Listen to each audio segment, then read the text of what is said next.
Oi, gente. Esse nosso tema de aula, ele é bem curtinho, os métodos anticoncepcionais. Porém, pela importância social desse tema, ele sempre está sendo cobrado nos vestibulares, inclusive o próprio Enem já cobrou questões gráficas, acho que Enem de 2014 ou 2015 cobrou um gráfico, não é? Bem, assim, bem detalhado, para que o aluno acertasse, tinha que conhecer métodos anticoncepcionais. Eu quero chamar a atenção de 3 aspectos aqui relacionados a métodos anticoncepcionais, chamando a atenção o seguinte: quando a gente pensa no processo de anticoncepção,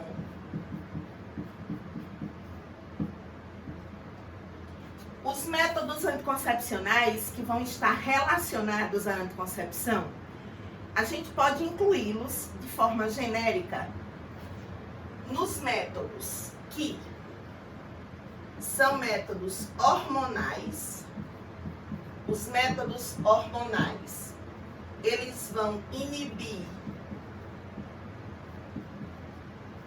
a ovulação,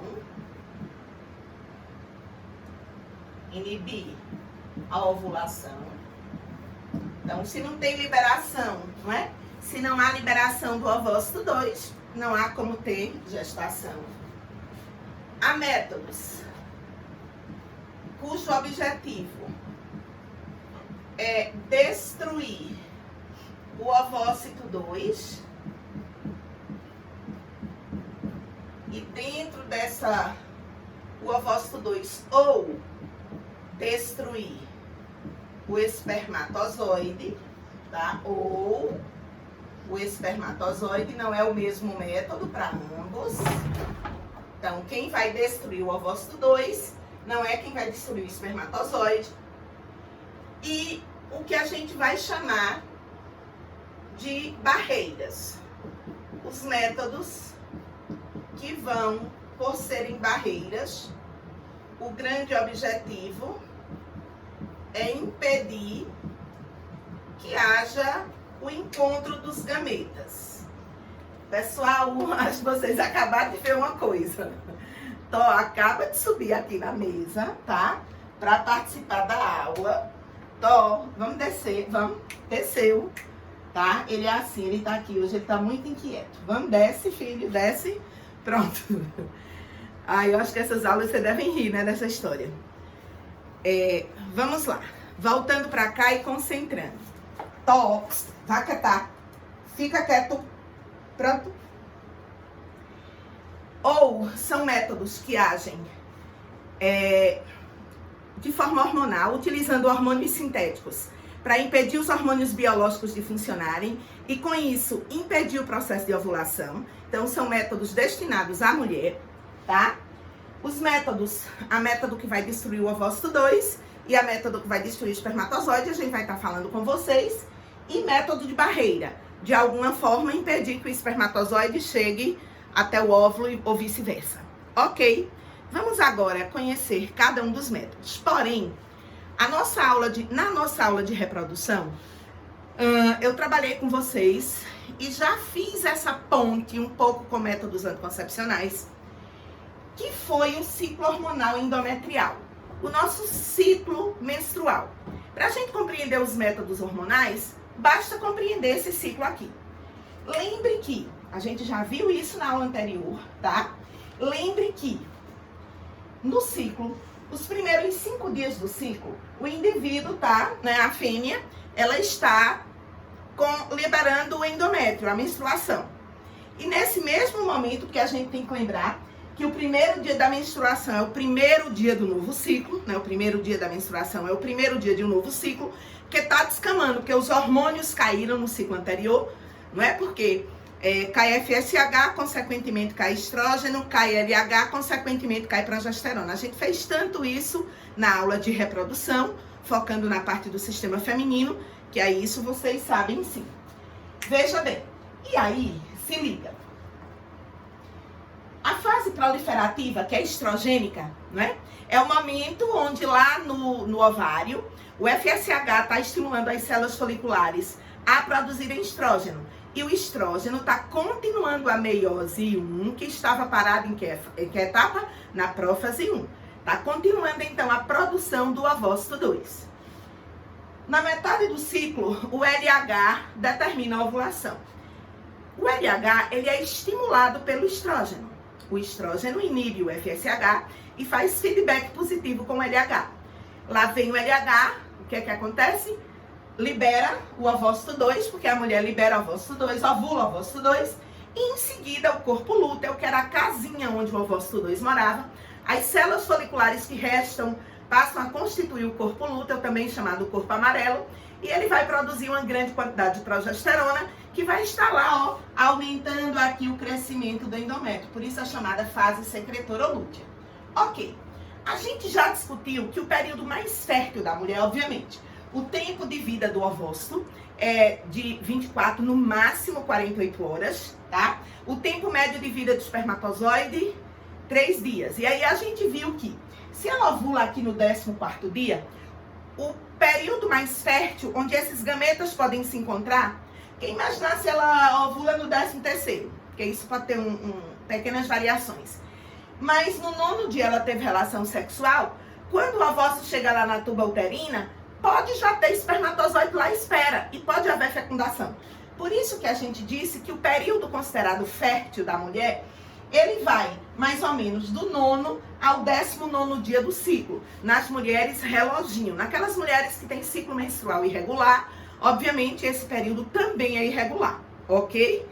A gente falou disso na aula anterior e eu voltei a chamar a atenção desse aspecto para chamar a atenção de vocês que, se esse é o período fértil, primeiro método, período fértil, 9º ao 19º, vai ter questão que vai falar do 10º, botar só menos 4 e mais 4 para cá, do 10º ao 18º, tudo bem. Menos 5 e mais 5 do dia da possível ovulação é como se fosse a tabelinha mais segura, embora tenha falha, a gente vai discutir no finalzinho da aula essa questão das estatísticas de falha. O primeiro método, então, o método da tabelinha, tá certo? Ele é um método natural. E aí ele vai estar baseado no seguinte: se tem o dia, o período mais fértil, retira, não é? O provável dia da ovulação, retira então menos 5 dias e mais 5 dias, 5 dias antes, 5 dias depois, aquilo que eu chamei a atenção, e evita relação sexual naquele período ou adiciona um outro método. Um método de barreira, como por exemplo, o preservativo, a camisinha. Ok? Então, o método da tabelinha, ele é um método que vai ser baseado nas mulheres que têm ciclo menstrual correto, que não sofre variações mês após mês. O que a gente chama de ciclo menstrual, não é nem correto, tá? Perdão. Ciclo menstrual regular. E aí sim, a tabelinha é um método anticoncepcional, considerado um método anticoncepcional natural, apenas por conhecer. Ele é um método, obviamente, reversível. Não é? Fez relação sexual nesse período da fertilidade, gestação, risco de gestação aí. A pílula anticoncepcional é o método anticoncepcional mais conhecido e importante, porque conseguiu dar uma controlada nesse crescimento populacional, que ainda é muito grande, principalmente nos países subdesenvolvidos, tá? E isso termina, né? Se a gente não tem controle populacional, a gente tem problemas sociais, porque são mais crianças, mais doença, mais crianças para a escola, mais empregabilidade para essas pessoas quando ficarem adultos. E os países que não fazem controle de natalidade, eles tendem a viver problemas sociais sempre graves, porque não vai ter escola para todo mundo, comida para todo mundo, e aí tem todas as consequências que a sociologia e a geografia populacional abordam com vocês. Então, veja, a pílula anticoncepcional, o que é a pílula? A pílula são hormônios sintéticos, é uma mistura de estrógeno e progesterona para inibir quem? O FSH e o LH da hipófise. Se o FSH e o LH estão inibidos, o ciclo menstrual normal não ocorre. Atenção, considerando aqui um ciclo de 28 dias, as pílulas convencionais, elas têm cartelas com 21 comprimidos. Aqui o governo distribui gratuitamente. Tem pílula até com 40 comprimidos na cartela, tem pílulas que a dosagem de hormônio vai variar nesses dias, tem pílulas que são feitas com muito mais tecnologia. Mas eu estou considerando as pílulas mais baratas, aquelas cujo custo é em torno de R$ 2 a R$ 5 e que é distribuído pela rede pública, tá? Estou pensando aqui no foco do Enem dos vestibulares. Como a cartela tem 21 comprimidos, como é que deve se tomar? A pessoa, não é? Começa a tomar a cartela no 5º dia, não é? Ela já vem usando pílula, e aí, entre uma cartela e outra, ela dá uma parada aí de cerca de 7 dias, e nesses 5 primeiros dias, ela vai estar com menstruação. Miriane, mas você disse que os hormônios sintéticos vão inibir a adenohipófise, e vai inibir o ovário, e não vai ter ovócito, e não vai ter ovulação. Mas se a mulher menstrua, eu chamaria aqui de pseudomenstruação, porque o endométrio cresce um pouco, mas não tanto quanto num ciclo menstrual normal, sem uso de anticoncepção. Tudo bem? Mas significa que esses hormônios sintéticos, eles estimulam as células endometriais. Eles não conseguem estimular, tá certo? As células ovarianas. Ou seja, o folículo ovariano, as células foliculares do ovário e, consequentemente, o ovócito 1, que está lá com meiose interrompida, não vai formar o ovócito 2. Aí vem pra cá. Começa a tomar a pílula, não é? Então, o nível sobe rapidamente. Toma durante progesterona e estrógenos sintéticos, tá? E, como são 21 dias tomando, não é? Se eu começo no 5º dia, no 26º dia vai ter acabado, no 27º dia, perdão, vai ter acabado, e no 28º, se eu não tomei, cai isso e vai gerar um sangramento. O que eu chamei de pseudomenstruação, ou uma menstruação sob efeito de pílula anticoncepcional, tá? Essa coisa de pseudomenstruação é uma terminologia que eu coloquei aqui de forma didática. Na verdade, é uma menstruação, uma descamação de endométrio, mas sob efeito de uso de pílula anticoncepcional. Mas, por favor, tendo progesterona e estrógenos sintéticos altos, eles mantêm o quê? Inibidos, feedback desse estrógeno e progesterona tão altos, mantém inibido o quê?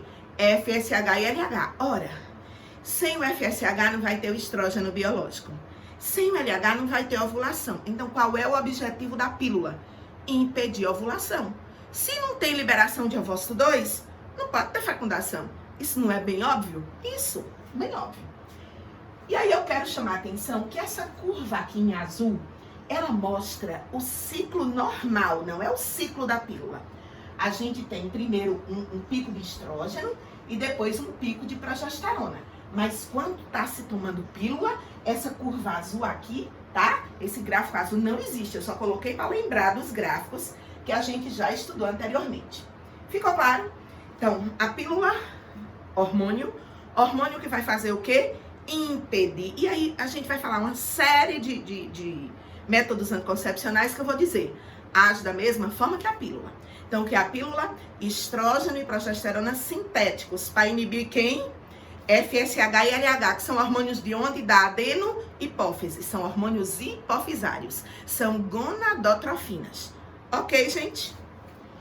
O próximo método que a gente vai discutir é a pílula do dia seguinte. E atenção, é um método emergencial. Por quê, professora? Porque esses 2 comprimidinhos aqui, eles têm uma dosagem cavalar de hormônio. Danosíssimo à saúde da mulher. E não pode ser utilizado como método anticoncepcional corriqueiro. Como eu já disse, é emergencial. Deve ser, tipo, a mulher teve uma relação sexual desprotegida e tem que ser, não quer engravidar, tá com medo, tá no período fértil, deve ser tomado até 72 horas pós-relação sexual.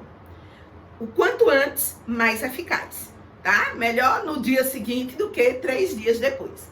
Mas ok. E qual é o efeito da pílula do dia seguinte? Ela é uma dosagem cavalar de hormônios. Ela vai atrapalhar o ciclo biológico.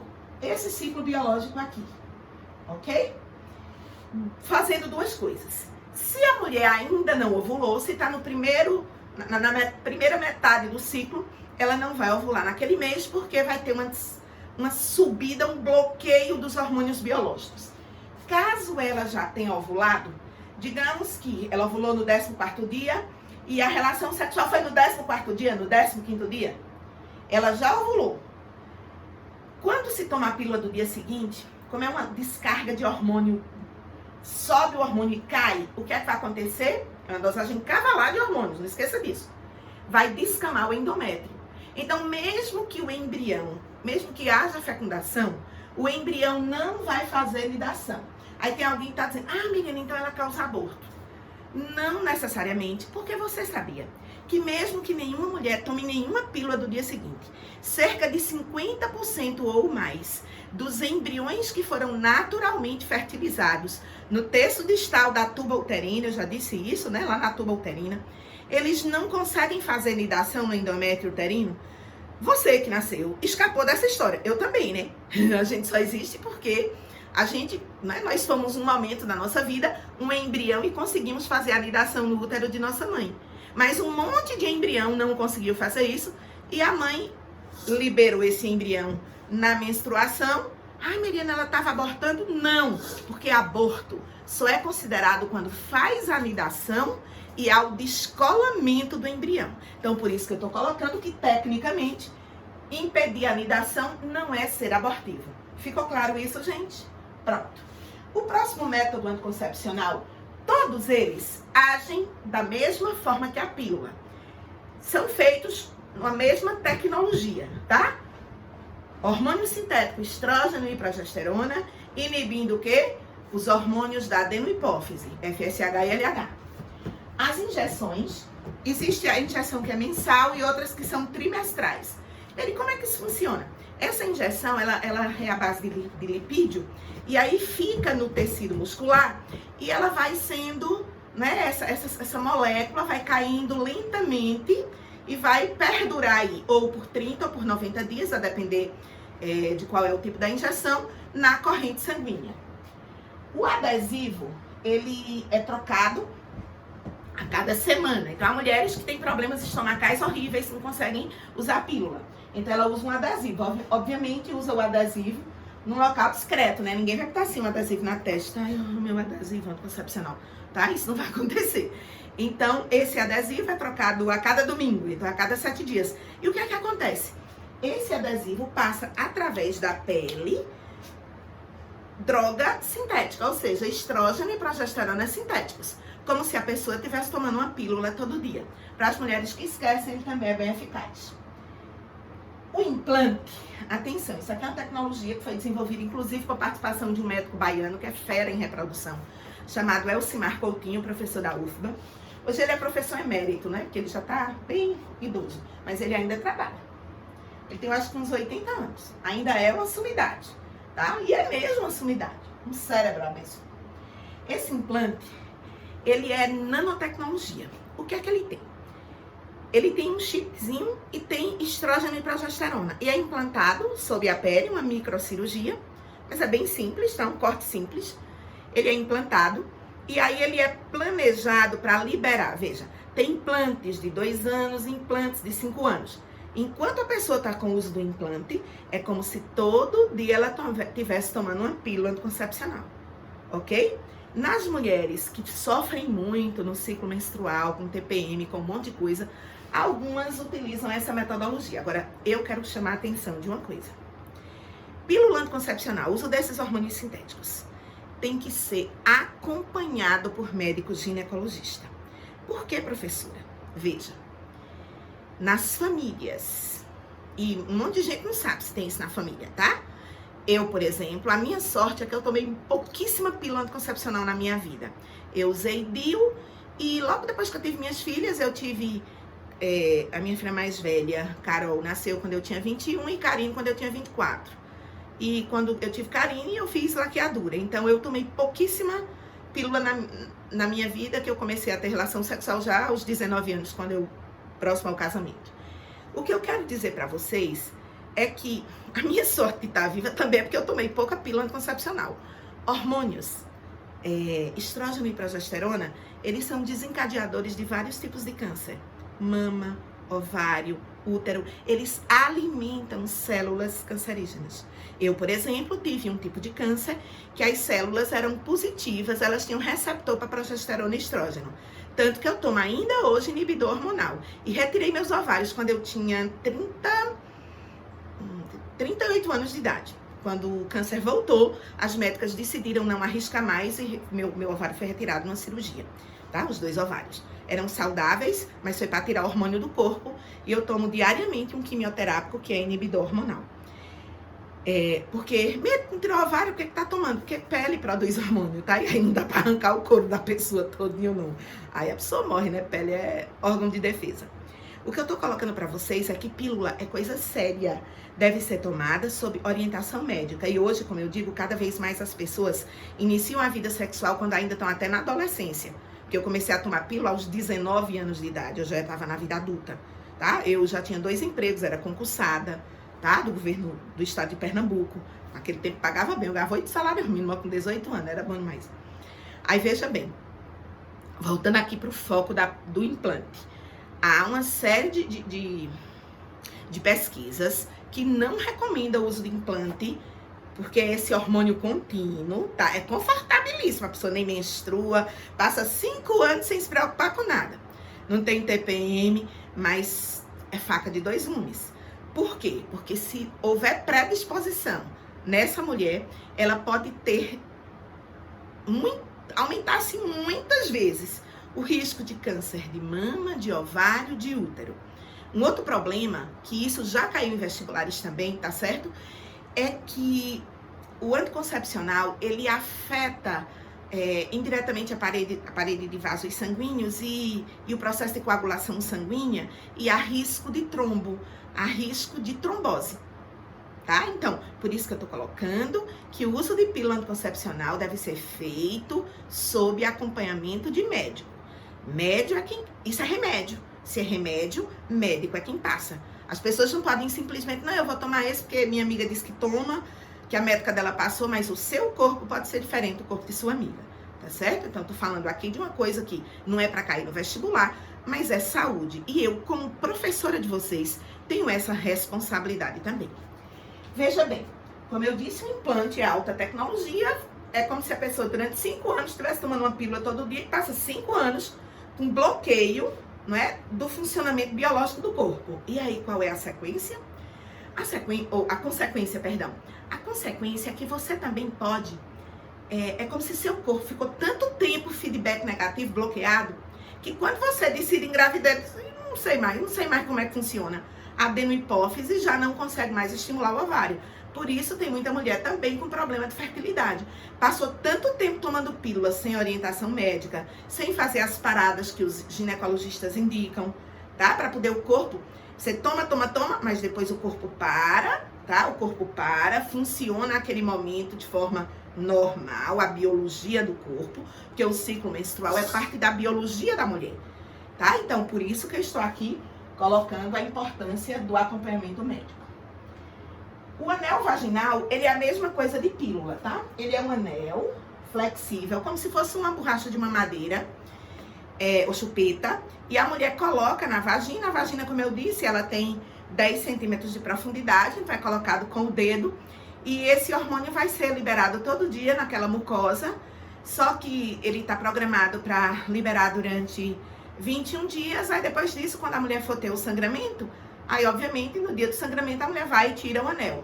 Passa aquele período de sangramento e 5, 6 dias depois coloca novamente.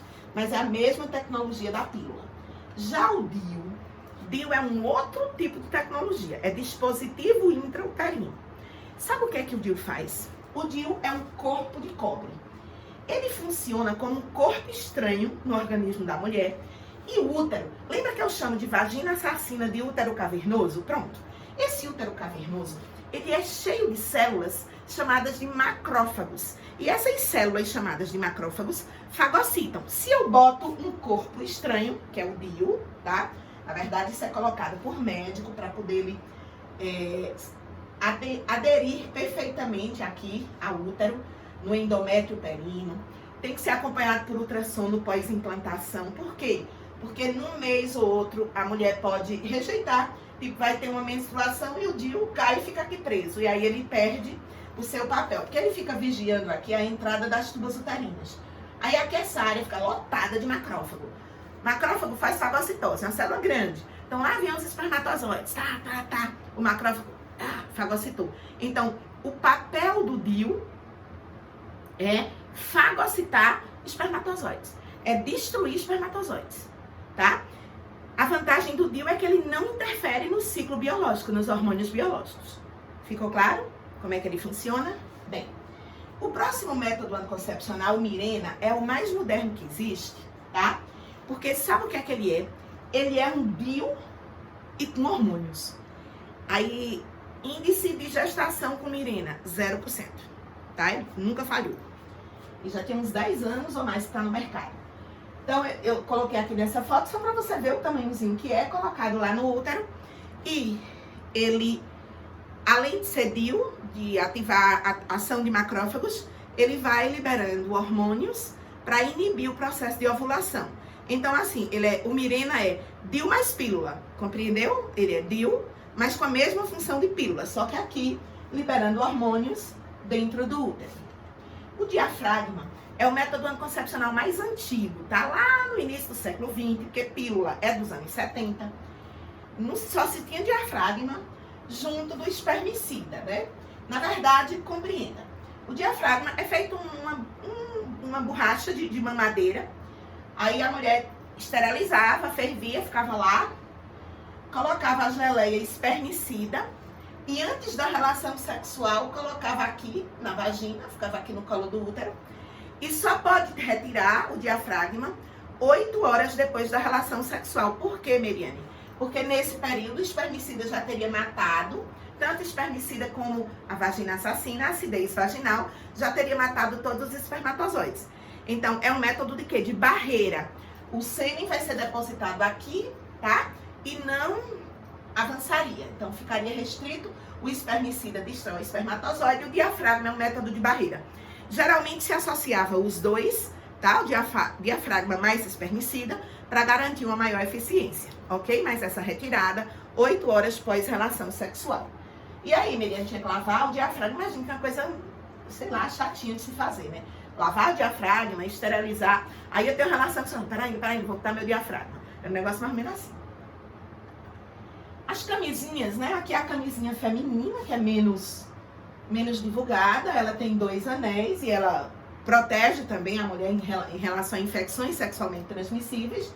E a camisinha masculina, bem, camisinha, pelo amor de Deus, é o que todo mundo sabe desde quando é criança, que começa a entender um pouco sobre prevenção de AIDS e tudo, você começa a entender essa realidade que tem o preservativo. A borracha da camisinha, ela não vai estourar. Essa história de estourar é o uso incorreto.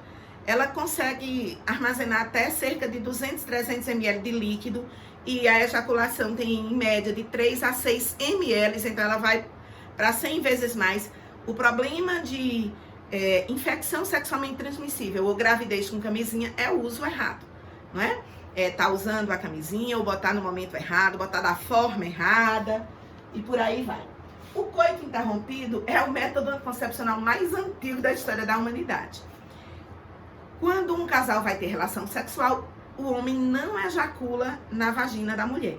Na hora que ele vai ejacular, ele retira, tá? E libera para o exterior o sêmen. Por que, professora, você está dizendo que ele é o método anticoncepcional mais antigo da história da humanidade? Porque tem desenhos antiquíssimos, tá? De hieróglifos, essa coisa lá da história, que retrata exatamente essa maneira de reduzir o número de filhos nas famílias, tá? Só que é um método que, assim como a tabelinha, ele é um método falho, porque mesmo o homem não percebeu, mas quando saiu líquido da glândula bulbouretral, tá? Que a gente já falou na outra aula, de sistema reprodutor masculino, pode um pouco de sêmen ir também. E quando a mulher está no período mais fértil, a vagina fica menos assassina, ela fica menos ácida. O útero, ele fica um ambiente mais agradável, ele não é uma caverna tão cavernosa, tá? Ou seja, para que a espécie possa procriar. É bem interessante isso, porque vai mudar o pH da vagina no momento da fertilidade, tá? No período fértil da mulher, a vagina reduz o pH, a vagina aumenta o pH, reduz a acidez, tá? Reduz a acidez, aumentando o pH, e aí favorece que mesmo uma pequena quantidade de espermatozoides pode umzinho chegar lá e quando um chega a gente já sabe que é suficiente para ver o processo de fecundação. Bem, todos esses métodos que eu falei para vocês são métodos reversíveis, tá? Você tá fazendo naquele mês, parou de fazer, decide ter reprodução. Agora a gente vai abordar os dois métodos que são chamados de irreversíveis, porque são métodos cirúrgicos, tá? A laqueadura tubária, que é mais conhecida, é o quê? É uma cirurgia, na verdade é uma cirurgia, onde vai se cortar as tubas uterinas. É um método de barreira. A mulher vai continuar ovulando todo mês, mas o ovócito vai chegar aqui e o espermatozoide só vai chegar até aqui. Então ele não vai chegar no alvo. Mesmo assim, sabia que se ela não for bem feita. Por exemplo, isso aqui é dado nós, tá? Eu lembro quando eu fui fazer minha laqueadura tubária, eu fiquei contando os nós com a equipe cirúrgica, tá? Eu dizia, bora contar. Você dá um anestésico, mas você fica lúcida, né? E eu não tenho medo de cirurgia. Aí eu disse, doutora, vá contando aí comigo, que eu vou contando aqui. Aí em cada tuba ela deu 12 pontos, né? Ou seja, fechou tudo. Porque às vezes dá 2, 3 pontinhos para a cirurgia ser bem rápida. E um pontinho desse pode desmanchar. E tem mulheres que engravidam mesmo depois de uma laqueadura tubária, mas é porque a laqueadura foi mal feita. E aí houve reconexão, já que o objetivo aí era barreira. A vasectomia, gente, é uma cirurgia muito mais simples, porque a laqueadura, a mulher tem que cortar o abdômen, embora agora já existam umas técnicas que faz laqueadura, né, por videolaparoscopia, é uma cirurgia menor, mas antes é uma cirurgia igual uma parte cesárea, corta a barriga toda, risco cirúrgico, tudo. Já o homem, a vasectomia, gente, é uma técnica muito simples, nos países desenvolvidos é o que mais tem, porque você faz na clínica mesmo, precisa fazer em hospital. É muito rápido fazer vasectomia, tá? Eu já vi essas cirurgias todas.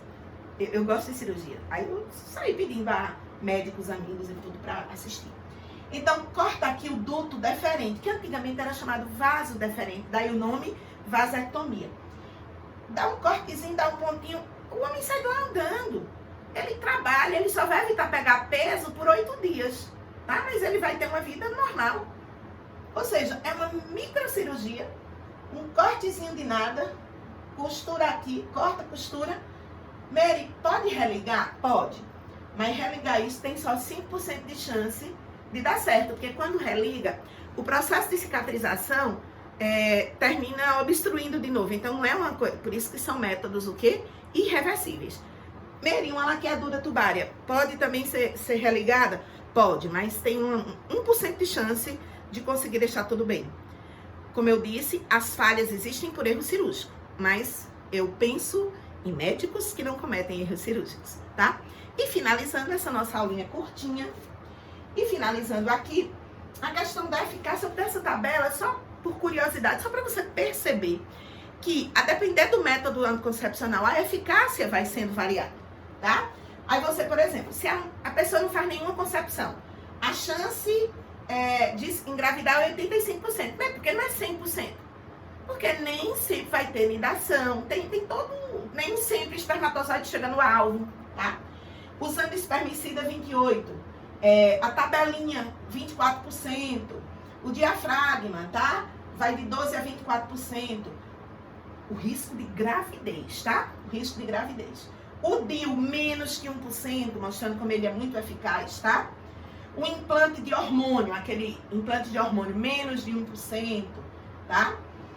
E aí eu quero chamar a atenção que a camisinha masculina, 18%, e a feminina, 21%. Mas esse risco de gestação, de gravidez, com o preservativo masculino de 18%, é pelo erro de uso, tá certo? E aí os erros de uso, a professora não quer aqui chamar a atenção, porque eu prefiro quando eu estou dando aulas presenciais, tá? Vocês vão perguntando e aí no pós-quarentena, quando a gente fosse encontrar, eu quero parar, tipo, uma aula ou duas, vocês é quem vão dizer que a gente faça um momento de arremate de todas essas coisas, tá? E se quiserem tirar dúvida comigo de alguma coisa, é só ir mandando pelo zap, o tempo todo eu tô tirando dúvida. Um beijo pra vocês e vamos em frente. Enem já tem data, não foi adiado. Veja a importância da gente se manter estudando.